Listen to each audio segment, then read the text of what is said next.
Hi everyone, I'm so excited because today we are going to be talking about finding your self-worth after a breakup or during a breakup. And I have Laila that's going to be joining us, and she is amazing. I'm inviting her right now. She is full of energy and it is going to be great. We're going to be talking about our self-worth. When we go through a breakup, it's not only just a divorce. It could be relationships. It could be, a breakup with a friendship. And when we go through that, we go through a lot of different things, and it's really hard. And what eats up at us mostly, hey, I'm so glad you're here. I was just giving a insight of what we were going to talk about. And I just told everybody how they're going to love you because you're have Oh, so much information and so worth everything. thank you, I'm glad you Kerry. joined. I appreciate you saying that. That you've just boosted up my, self-esteem right now. I love hearing that. That's a nice thing to hear on a Wednesday, middle Yeah, of the week. it's getting there. We're going to have, we have that hurricane coming through, so we're going to be I know. getting in. But let's jump into the topic because I told everybody you have so much information, and it's just going to be great and they're going to learn so much. And I'd love everybody to ask us questions. We'll jump onto hmm it because it's really important that we get everybody interactive.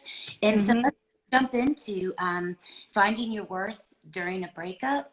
And mm what I was mentioned before, the breakup doesn't always mean a divorce. It can mean a friendship. It can mean a relationship with a parent. And so, tell us first, what is our self-worth? Yeah, I mean, it's an interesting topic because it encompasses a lot of things, right? It's the trust you have for yourself. It's how you value yourself and how you value how you think, how you operate, what you care for, what you care about. Like all these things, we build those things up, right? And we're constantly doing it since birth, right? We get our value system, we peg it to, okay, like what are we being taught? How do we feel? What is it? What feels right, what feels wrong, right? And sometimes in a relationship, that gets lost, right? And it gets lost because you kind of mesh your identity with another person's. So we lose sight of that. But the self-worth part of it is, it's a combination. And it really is about trusting yourself and liking yourself ultimately, right? And relationships, like you said before, there's friendships that start, you start gaining a friendships as you grow up, and you realize, oh well, that's kind of cool because I like what they're doing, and maybe I'm going to try that out. Does that feel right? And sometimes we don't reflect, does that feel right, or I'm just going to do it because I want to be friends with them. And it's always that question that we forget to ask ourselves, especially when we're younger, and we carry that on as we get older. We're like, I just want them to like me, so I'll just do this. Or not checking in with yourself enough. Does that feel right? Is that really what I am or who I am? Am I trusting myself to make those decisions, right? Well, let's get into the relationship. When the relationship gets hard, toxic, breaking, falling Mm, apart, right?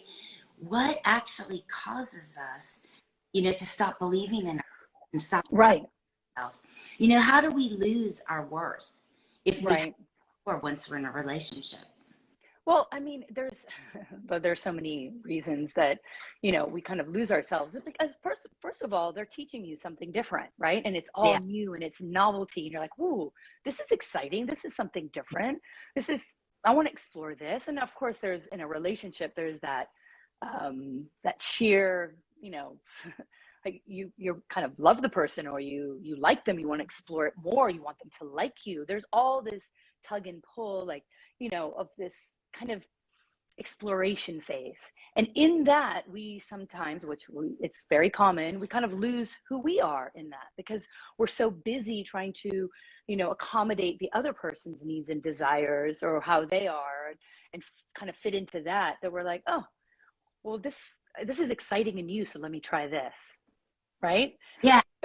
I'm glad that you mentioned that because I think sometimes in relationships, if it's starting to go sour, we can try to pick up that role that we're trying to make it work, make something work that might not be healthy to make work, right? And then if it gets toxic and they're devaluing us and they are, you know, putting us down, and you can almost start to believe it when things aren't healthy and you're getting beaten up, right? And then it can get into, sorry, my dog's whining again. You hear him. Hey, I have 2 dogs, so yeah. Stop talking, give me attention. But I guess what I'm getting into is when we get beaten up in a relationship and things aren't good, it starts getting into like our negative core beliefs, right? And then we can start feeling shame, and we can start getting other things that make us feel terrible. So, Right. so you want to elaborate a little on that? Yeah, I mean, so what happens is, okay, so you go from the novelty of a relationship, and Right. then it becomes a relationship, and you're in there, and you've gotten to know each other, and all the new and exciting things are disappeared, and then there is that unhealthy toxicity when somebody is blaming you for certain things, or shaming you, or bona fide just abusing you with words, right? And as much as you forget the truth, you forget your truth, you forget really who you are. And that's why I say it's like, because the novelty is so exciting, we kind of move away from who we are, who we know we are to be, and then we start formulating this relationship, and now everything is pegged on this relationship. We forgot our identity is wrapped around it. And so when somebody is hurting you and saying really negative things towards you, even though there's probably an inkling of non-truth to that, it's hard for you to believe that. It just, you absorb it. It's really hard to detach yourself from that and not say, and remind yourself that's not true. Why? Because you've kind of forgotten who you were originally. You've kind of forgotten the person that you were before you met this person, right? And that happens in a lot of relationships, even friendships. So the most important thing, and I would say, is when that happens, it's always taking stock of what actual words have come at you, right? So there's an accumulation of things that can be thrown at you, like it's your fault, you're the bad person, you've done this wrong, you always do things wrong, you always do this. It's, you start absorbing all of this stuff, and then sometimes I always say it's like, take stock and be like, all right, when something doesn't sit right, listen to your body, listen to your feelings, listen to what's going on inside of you, and really tap into that and figure out, right? In fact, figure out like, okay, I know something's wrong, because if it was a right thing, I would be feeling like, okay, I'm going to take ownership of this and I need to do something about it, right? So tap in. If it doesn't feel 100% right, tap into that and feel like, what is wrong about all of this? Write it down and figure out, this is not who I am. Who am I? How do I show up for people? How do I show up for my friends, my family? How do I show up for strangers? How do I show up when I'm walking out the door? Am I a kind person? Am I a good person? Do I listen to people? And these are things that we need to start asking ourselves in order to counteract all the blame that is put upon us, right? Kind of vicious of that blame game, right? Other person, and you get absorbed into it, and you just start, I like what you said, losing your identity, not trusting yourself. And I think you mentioned a really important thing. When you start getting that feeling that's not right, and I think the more we can listen to our gut feeling that things aren't good, the more we can jump on something and make better decisions that are good for us, right? So when we're in these situations and we're always hearing it's your fault, it's your problem, and it really sinks down deep, and it hurts us, things like that, and have you been in a situation like that?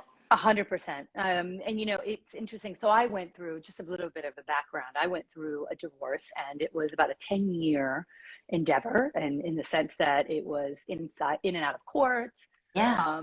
And it's taxing on your emotions, taxing on your mental stability and everything. And there's a lot of fear inside of it, and a lot of questioning and self-doubt. I mean, God knows, in the beginning years, I've had to work really hard.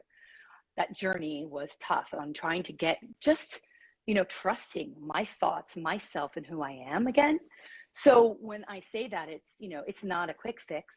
It's not something that's easily done. It's there's a series of tools and things that you need to do, but you can only do it, right? And when I say that, it's not saying that you can do it, have to do it alone. It's recognizing what people are saying around you, right? So what my journey, I remember that even though I was hearing it's my fault, it's this, you're a bad this, you're a bad that, you're like, all these negative things were coming at me. Everything else that was being said to me was completely different. Every truth that was coming around me was saying the complete opposite, but I wasn't hearing it. All I was taking in was the negativity. And that is where there was that aha moment that I realized, I'm like, wait a minute, I'm disregarding all of what's being said to me, right? So I created this, I was like, okay, instead of journaling, which is so important, but my journaling happened to be just a bunch of negative stuff and emotion, which was great because I captured it in a book. I decided to create a book that I took note of every positive thing that was said to me. And I mean everything. I didn't take anything for granted. Even like, you look great today. Great. That's going in my book. That's awesome. So did that help you get you out of that dark spot place you were? What it made me realize, it made me stop and Mm-hmm. reflect on actually who I am, not what I've been told or who is telling me what I am, right? The negativity that was coming at me, which wasn't the truth. It was Right. a reflection of that person, right? It was his reflection, not mine, right? Like he was talking to himself as far as I was concerned. And I shifted gears and I was like, wait a minute, all these people are saying this about me. I know who I am when I show up and I do things, right? So there must be something different here. Like this can't be the truth. He's not speaking the truth, right? The Right. truth is what other people are saying collectively, how I am showing up. What am I feeling about myself? Like, who am I? Let's start over here. Like, who am I without this identity or this X or Well, and I this? love what you just said, who am I? Let's start over. Because I think when we go to that dark place, right, I think we lose our worth. We lose our identity. We forget who we are. And getting us out of there is really kind of getting your identity back and believing in yourself and making steps and working on self-care and your self-worth. And I love what you did is writing down like the positive Mm-hmm. people said. I Mm-hmm. think everybody should do that. I'm just gonna, where is actually, I usually have it right next to me, but it's small enough that I carry it everywhere. Okay. And it's got my initial on top of it because I'm Laila. And I carry this everywhere, like literally put it small enough, it goes in my bag. And when people say something that's really nice, even a stranger, whoever it is, I don't take anything for granted anymore because all of those things are like, if this is how people are seeing me, Mhm. and they're taking the time to tell that to me and to say that to me and share that with me, I'm like, well, that's important. Let's not underestimate this. Well, and I love that so much because in those dark relationships, we're so hurt and we struggle so much. And paying attention what kind people are telling us and you Mm-hmm. pattern, that's really true. And Yeah, going internal, because it's really important to know that inside, and that helps get you out. And so exactly. I love those things that you're talking about. What else did you do when you're going through your divorce and your breakup to get your identity back? That you lost for after 10 years of being in something that was kind of hard. It's, again, your identity is wrapped up in so many things, right? Because you're going from a place where you're doing everything with somebody else.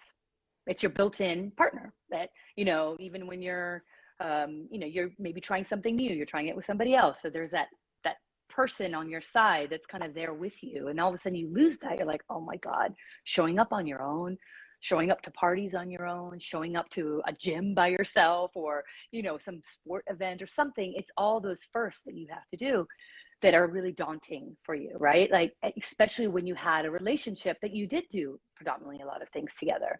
Um, what I did and what I always say to my clients, especially, is that, take it in baby steps. This is not like, okay, throw yourself in the deep end and do everything, because that could also make you feel lonely in an essence, right? Because it's never going to replace that, or, it's something different. It's a new experience. So look at it as like, oh my God, I'm curious about all of this. I'm going to figure this out. Like, so what would I love to learn?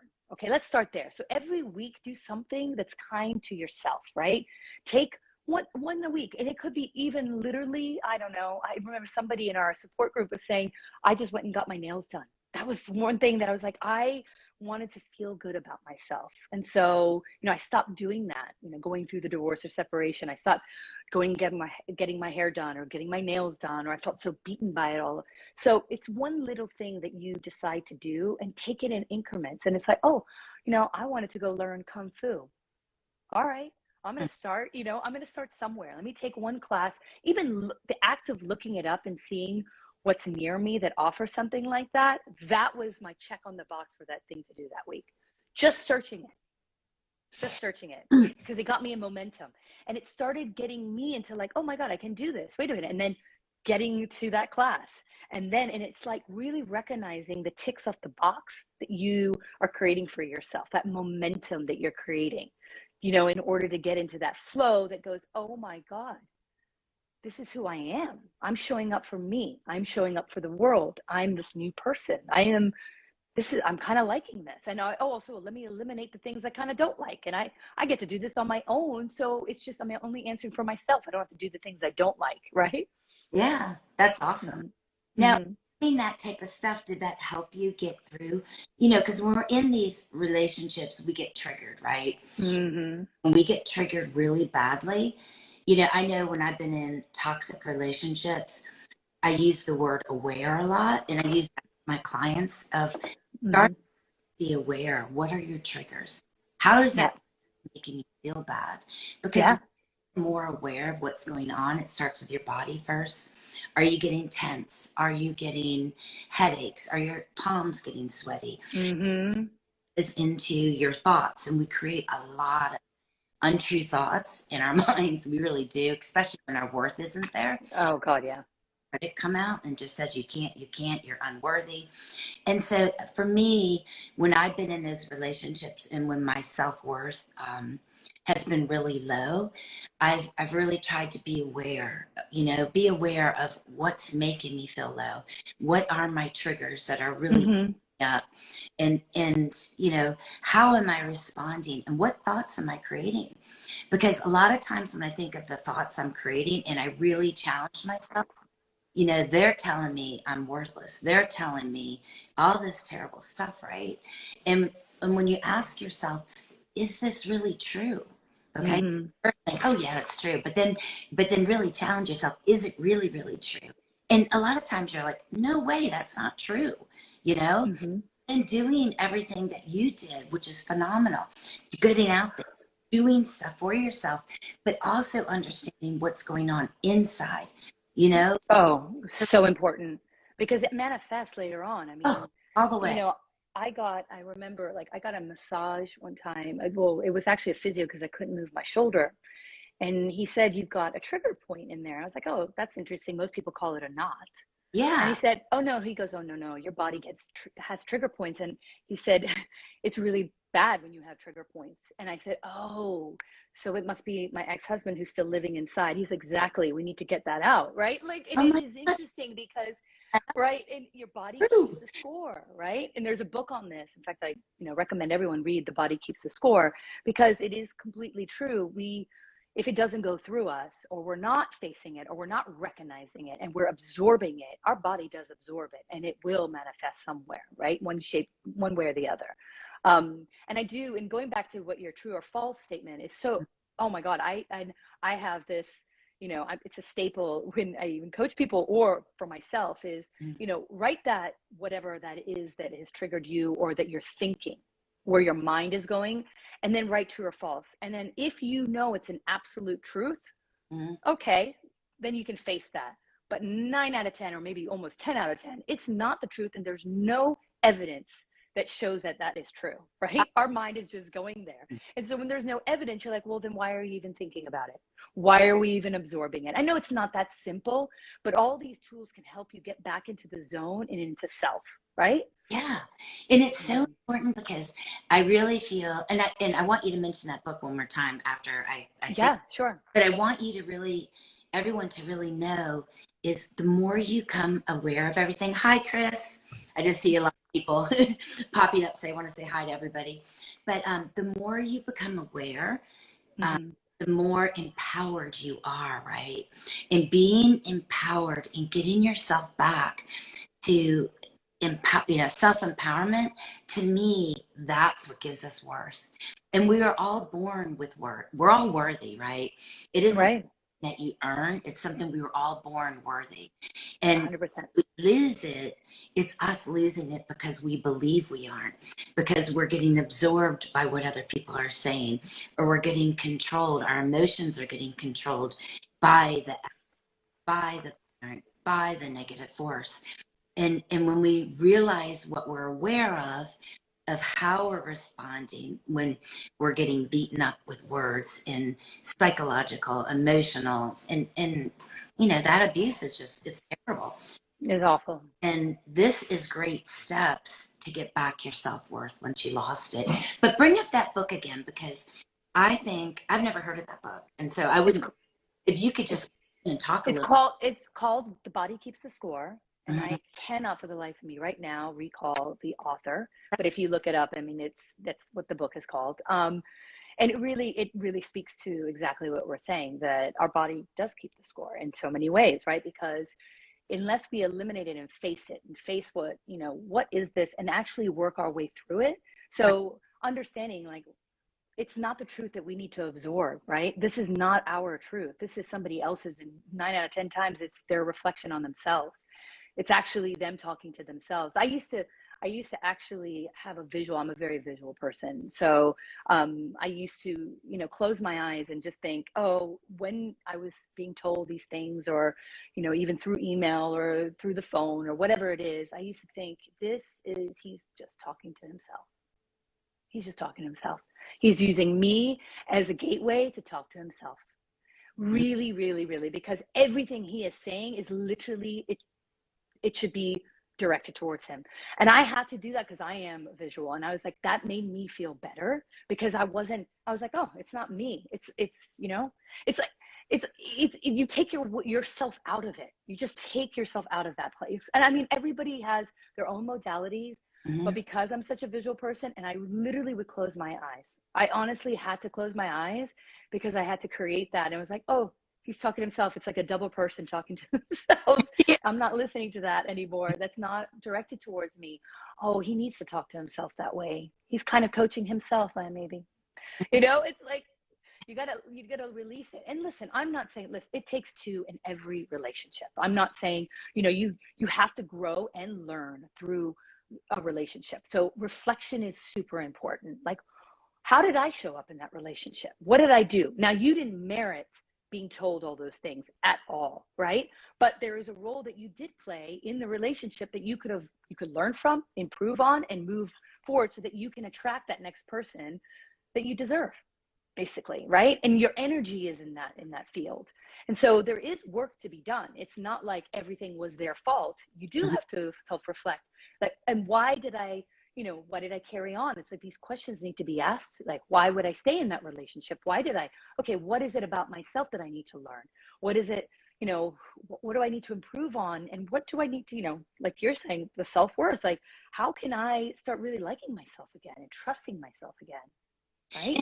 And I love that what you just brought up is, what can I work on? And Mm-hmm. when we're in these relationships, you pointed out another really, really good thing is, why am I staying in it, right? Mm-hmm. Why do we choose to take that relationship that's not healthy for us? And Mm-hmm. that's great information for us to ask ourselves, because we can learn, and we can also see, are these patterns that we're continuously doing? Mm-hmm. Is the past relationship been? Is this, relationships that we saw our parents do? And so Yeah. all of this type of stuff can really eat at our self-worth throughout our, Mm-hmm. right? And Mm-hmm. and maybe this is when we saw relationships like this, if this is what our parents did, maybe our self-worth as a kid wasn't as fulfilled as it should have been. And this is an area with that type of growth of how we were not feeling worthy then, you know. Well, and that's a series of self-beliefs, right? So we impose a lot of these on us. So what's really interesting is, and we can break it down and I'm not a therapist by all means. You know, we coach people and we always meet them where they're at, and it's forward thinking. But there is a component to, you know, looking back and saying, all right, what are the stories I've been always telling myself? Right? This isn't just a story in the relationship that I'm in that is the breakup where I've gotten to. It's what did I tell myself about how my mom and dad felt about me? Like, just there, start there. It's like, Yeah. how did I believe that, you know? And I actually, what was interesting is I asked my parents a couple of things, because I realized, I was like, did I think that they didn't love me enough because they weren't hugging me enough? Is that something that I felt like there was a point, which, you know, both my parents are very affectionate and I'm lucky. So when they held that back, did I think that all of a sudden they didn't love me when they were holding it back? Right. So how did I view things, and how did those little incremental beliefs start just adding up to become this like beast inside my head? Mm-hmm. That when somebody isn't being affectionate to me, they don't love me. Right? It starts from something so small that you start just growing with that, which is quite scary, right? It can be, and it's the truth we're telling ourselves, which isn't the truth of the situation. My parents would not have loved me any less if they weren't kissing me or hugging me in a situation. But that was the belief I was telling myself, right? That's the truth I was telling myself, which wasn't the actual truth. So what is it that we're telling ourselves that is toxic? So it's not just what we're hearing from somebody else, but Mm-hmm. what is the truth that we're telling ourselves that is a toxic truth and not the real truth, right? Yeah, and I think you made some great points, and I think it's also important of to look at in the relationship, right, when we're feeling unworthy, of what is happening that's unhealthy in this relationship that Mm-hmm. unworthy, right? Right, And right. and I think that's a good question to ask, because it could be all different factors, just like you were saying, you know, Mm-hmm. parent, but in the relationship you're at, you know, what is happening that's making you feel unworthy? Um, are there Oh, any that you would love to add, or we can just go through one back to back of different tips of, you know, you mentioned some things earlier we could I get want, that could help them find their worth. yeah, I mean, but I wanted to also circle back on what we were just talking about with something else that to consider as well. So it goes both ways, right? When you're looking at something and you're saying, and you're taking on something and it's the truth that you're telling yourself, but it's also that familiarity. Uh, So when you're in a relationship, and I really wanted to touch on this because it goes both ways. Now, if you had parents who are yelling at you all the time, right? Okay, or angry at you all the time, you think that's a normal behavior. So you're in a relationship with somebody who's doing the same. You're kind of in it. And this is where I self-reflection. Why did I stay in it for so long? Well, it was familiar ground.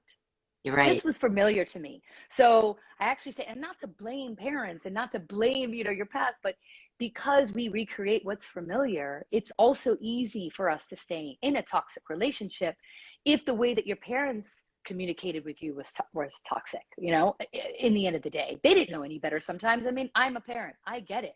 Like, we're still treading waters of what's right, what's good to say, what's not to say. We're learning as we go.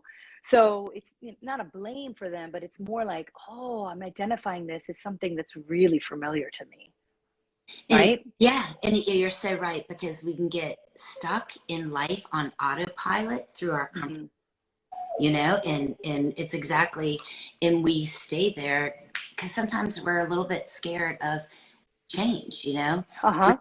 Go and I change? What happens if I have to be on my own? What happens if I'm financially on my own? What happens if I lose my friends? You know, and there's a Right. what ifs that can be in our mind that we continuously do.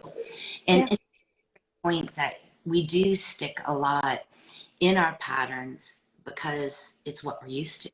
Yeah. Yeah. It's a familiar ground. It feels safe. You Mm-hmm. know, safety is key to a lot of this because what are we combating? Fear. So it's always constant fear, and the fear of the unknown, fear of what's going to happen next, fear of ourselves, fear of trusting ourselves. You know, we're all this fear. So what are we doing? We're like, okay, let's stay in a safe place. So safe is this. We're recreating the patterns. We're recreating who we are or what we believe we are, right?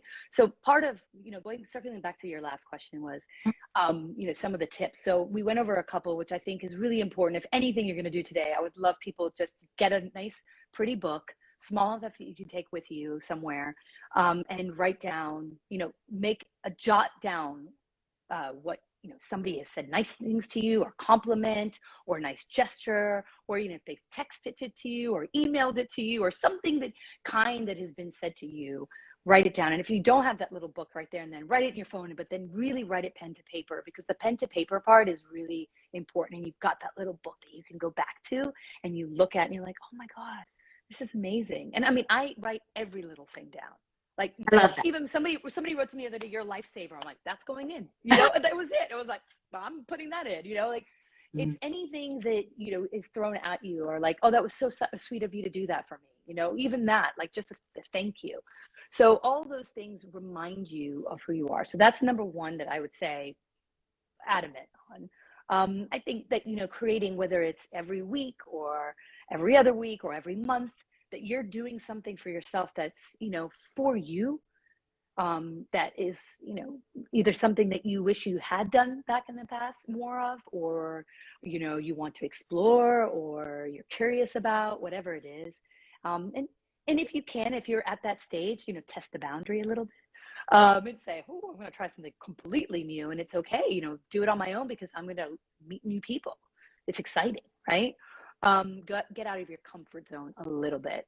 When you get there, and maybe you're not at that stage right away, but slowly, incrementally, you'll get there. And then I think another thing is, and I always say, I give self-reflection questions, right, are really important to take stock on that. So when you write in a diary or a journal, a lot of times you're just bleh, right? You're like, oh, I just want to write everything. I'm feeling this way today. I'm all over the shop. This is happening. Or it's that beautiful place you can go to that just gets it out of here and onto paper, and it kind of relieves you of that stress, which I always say is an amazing thing to do.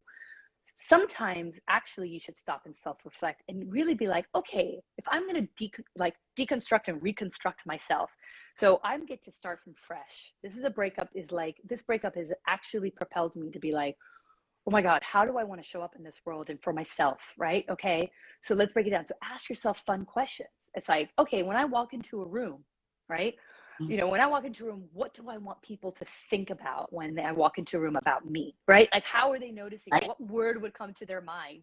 And Mm-hmm. write down these words that it's aspirational too, but it's reflection, right? Like, because that shows a lot about your character. There's some people who are super introverted and they're like, I don't want them to even notice me, but I'd like them to think that, or notice my shoes I'm wearing. Fine. It doesn't matter if it's like to the superficial level, what you're wearing, to like who you are as a character. It doesn't matter. But this gets you into this realm of like, I'm constructing myself. I don't know if we talked about this the last time we talked, but it's like, the Weird Science movie. I know that's totally dating me because that came out when my That's a great movie. It's a great movie, but like, they're constructing their dream girl, right? And it's, like adding all the tidbits to it, but it's kind of like that. It's like, who's the dreamy you, right? Who is you that you really want to show up as and to be? And so it's asking yourself a series of questions that I go through that I'm like, and it can be as silly as that. Like, when I walk into a room, how do I want it? Or how about this? Like, if I could choose my name, what would it be? Right? So your name was given to you, but and why? Why is that name? Yeah. Why would you choose that name, right? What does it embody? Is there a reason? And listen, you can take weeks to even figure that out. It doesn't have to be like, I have to have an answer right away, but it is that exploration, or My dog. or even, it's okay. Don't worry. I put my dogs outside actually, because I know how annoying right now. Sorry, everyone. But I love that name one that you were just saying. Sorry about that. Yeah. So that's okay. And so it's, yeah, what name would you give yourself if you started over? Or how about, like, okay, I know we use this a lot in like games and stuff. It's like, okay, but what superhero would you really align yourself with? Or Greek mythology, like a Greek god, or whatever it is that you want to, somebody that's, not a real person, but like what I would want to embody. And that's kind of a fun journey, because it really gets you excited about, oh my God, I really get to start over and show up in a certain way that I want to show up, and then ultimately attract the people I need to attract that really embody that, right? That value system, the belief, all of it. So I love that, because I think when we go through this, right, and we're coming out, we lost ourselves for some years. And we have the choice, and that's where I think we forget. We have the choice, just like saying, to what word do we want when we walk in to be known at? What name? We have that of rebuilding of who we are and values again, right? We in a toxic relationship, we lose our values of what we're up for. So I think what I'd love everybody to walk away with is to know you have a choice no matter what in life. Sometimes we forget that. Yeah. And we be a people pleaser or do anything to try to keep peace, but who are you keeping peace for? Keeping somebody else doesn't do anything for yourself, right? And I think I love that, finding yourself, finding what's worth, finding what you want. You have right, and everybody deserves that in life. 100%. It's I call it the dating yourself. You know, you're dating yourself. You're getting to know who you are again, right? Which is so. I mean, it's actually a fun experience, right? What is the idea of going on a date? The idea of going on a date is, you know, like having a good time, getting to know somebody, that exploration, right? So it's the same thing. It's like, oh my God, I get to date myself and really get to know who I am. What's my comfort zone? What makes me happy? What am I feeling? And I always say reflection also goes into check in on yourself. So you might not understand the triggers right there and then, or what you're feeling at that moment, but it lasts. So then check in on yourself afterward. Did that make me feel good? That like doing that make me feel good? I don't think so. And I don't need to do it just to force myself to do it. Like maybe it's not for me to go on my own and join like a volleyball team and, you know, and try to put myself out there. I'm not there yet, or it doesn't feel right. So don't do it. It's okay. And I love I love everything you say so much. Oh, thank you. Thank you, sweetie. It's teaching us boundaries, right? When I was younger, I felt like I always had to do everything. Okay. Now that I'm getting older and wiser, it's okay to say no. I know. And find that I check in with myself more, just like you were saying. And if it doesn't feel right, I'm not going to do it again. Right? Exactly. Right. To not to have to do it again. I deserve happiness, just like everybody else deserves happiness. And I think that's an important thing to come back to, like through a break. Remember, you deserve to be loved. You deserve yourself. You deserve happiness. Sometimes in life we forget that and we get in these struggles.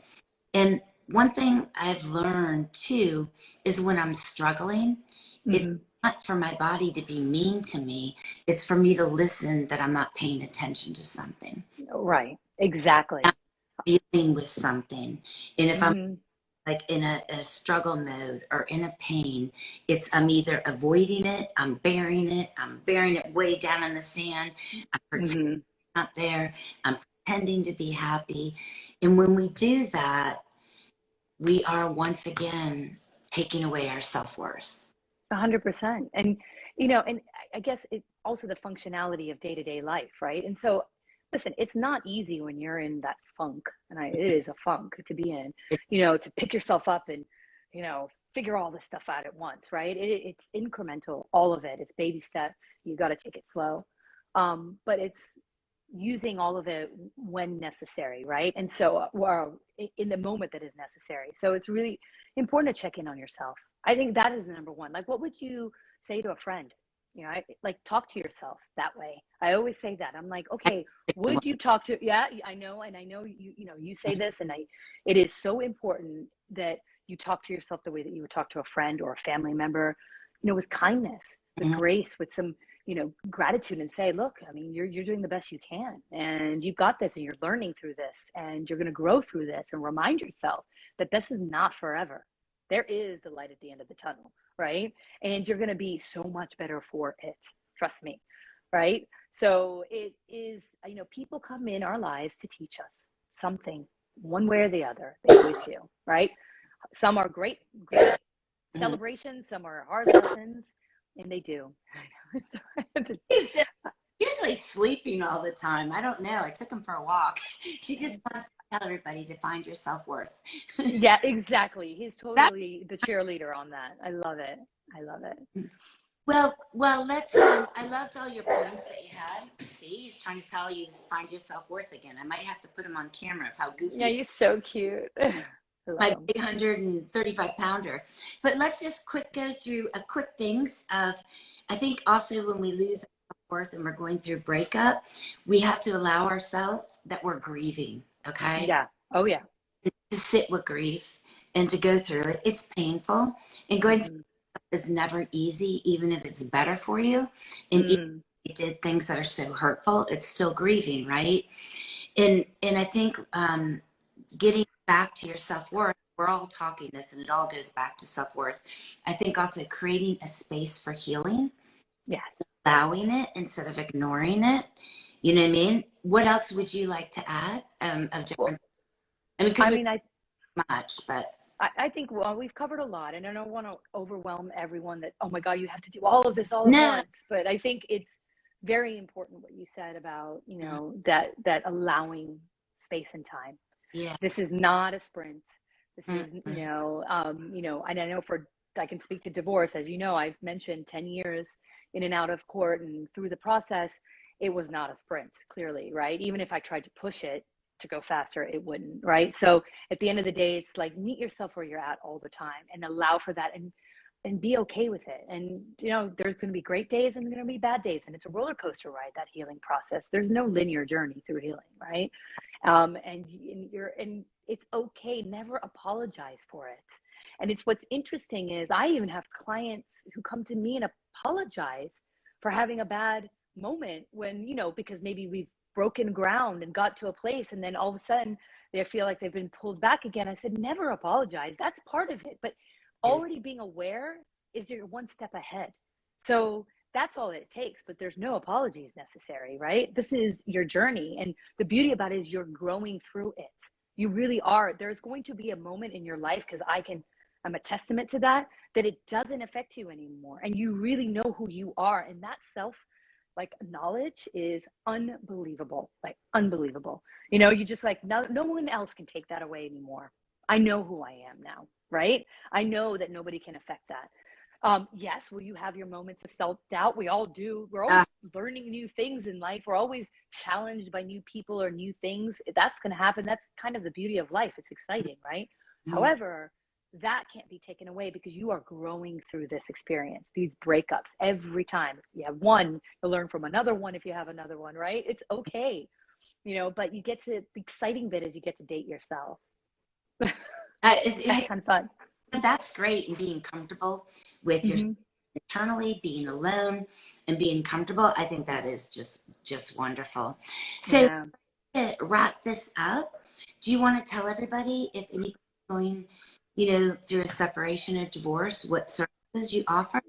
Oh, I would love, 100%. I mean, I totally love everything you do, and I'd love for Thank you. reach out to you if 100%. divorce I process. Yeah, I mean, I think that, sharing in our ecosystem in Split.fyi. So I am a divorce coach, and you can find me actually on the Split Coach as well on Instagram. But really, I have a business partner, and I created a space, really a platform that helps people through divorce and separation. Now, whether you're thinking about it and you're kind of fearful and don't know where to go or how to start, and need to learn about the process, that's your place. My business partner is a CDFA, so she's a certified divorce financial analyst. So there's a huge component of also understanding the financial component of everything, because that is a large part of the fear, right? And that in children and the co-parenting and so forth. And how are you going to manage that? So check out splitfyi.com, and our IG is splitfyi. And we have a community of people who are going through divorce in one stage or the other.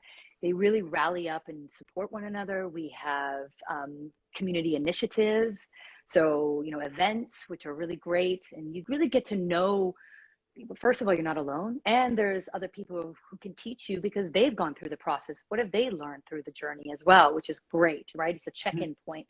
And like I mentioned before, it's kind of nice to have people who are going through it also, so that you don't rely so much on your friendship base, that you're talking about your divorce or separation to them.